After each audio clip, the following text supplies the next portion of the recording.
Morning mga katropa. Magkakape tayo ng kopi ko. Kopi ko brown. Hindi buong araw natin pag hindi tayo nakakape ng umaga. Saka ito na yung breakfast ko. Meron tayo ditong mainit na tubig. Yan. Kape tayo.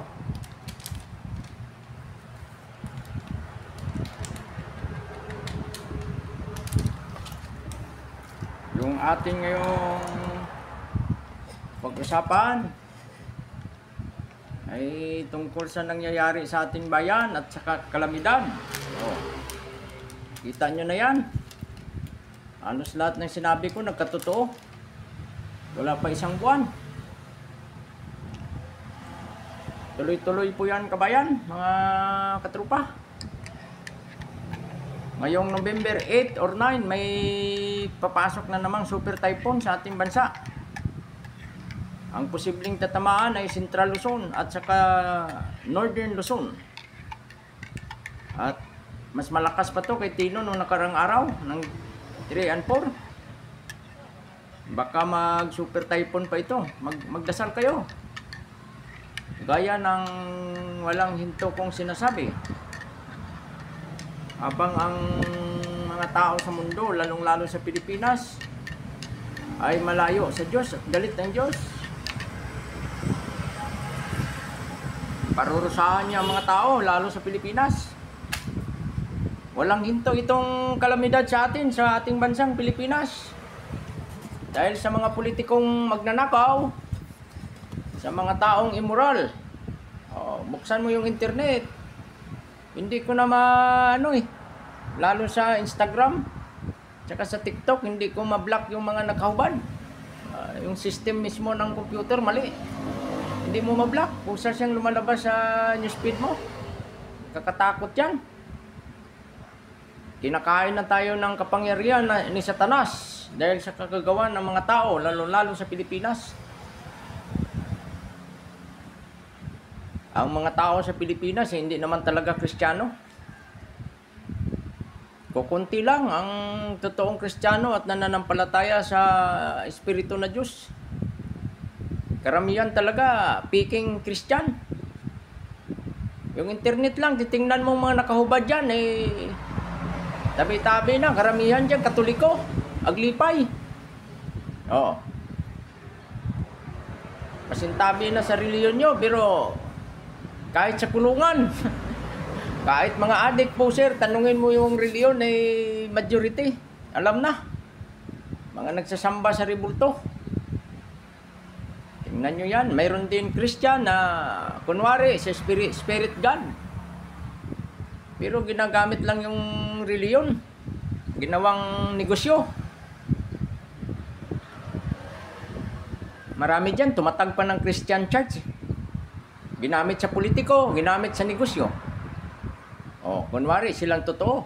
Mag-ingat kayo, napakaraming peking reliyon sa ating bansa, lalo sa buong mundo. Napakarami niyan, isa lang ang basihan.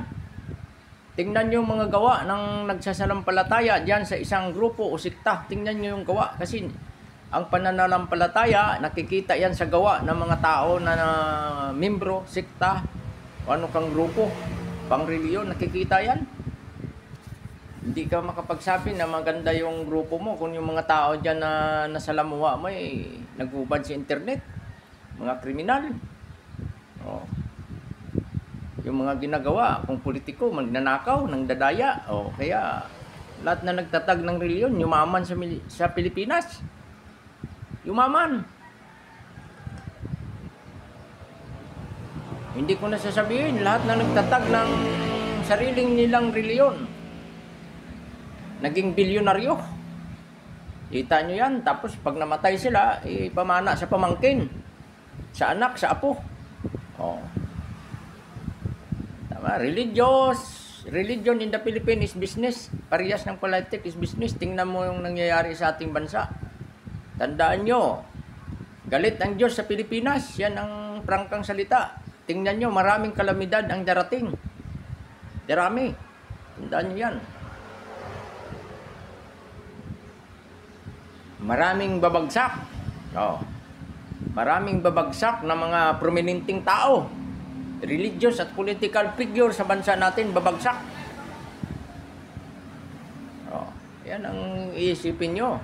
Sino mang pabagsak sa kanila, yung kasama nila sa loob ng kanilang grupo, kasama nila sa misa kumakain, yan din ang magtatraidor. Tandaan nyo yan. Dasal-dasal tayo. Sa aking nakikita, napakahirap ng baguhin. Wala na. Nilamo na ng sistema ng demonyo ang Pilipinas. Tandaan nyo yan. Kahit ang reliyon yung nilakihan, niregaluhan ng mga politiko ng sasakyan. Yung mga religious leader. Kita mo kung anong kademonyo yan. Kaya kayo dyan, mag-isip-isip kayo. Isip-isip kayo na nangyayari sa Pilipinas. Paparusahan ang ating bansa. Tandaan nyo yan. Watch out, mga kababayan at katrupa. Tandaan nyo ang aking sinasabi.